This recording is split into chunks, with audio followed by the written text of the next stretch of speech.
હાડકાનું fracture. હાડકું કે હાડકાં તૂટી જવા, ખૂબ પીડા થવી, સોજો આવવો કે ભાગ બેડોળ દેખાવો, હાડકું વચ્ચેથી પણ હલે વગેરે લક્ષણો હોઈ શકે છે. ગંભીર ફ્રેક્ચર. હાડકું ચામડી ચીરીને બહાર આવે, જે તે ભાગ બેડોળ દેખાય. વધુ ઈજા થવાની શક્યતા હોય તો જ દર્દીને ખસેડવો.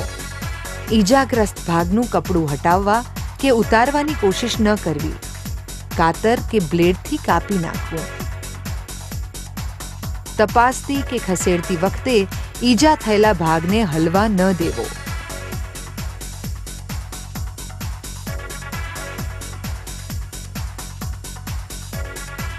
અથવા ખપાટિયા અને પાટાઓનો ઉપયોગ કરવો.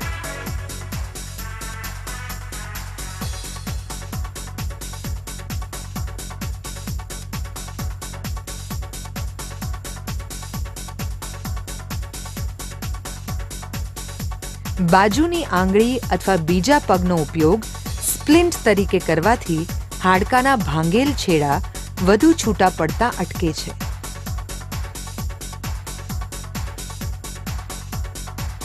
લાકડું અથવા પૂંઠાની ગળી અથવા પસ્તીની ગળી અથવા લાકડી.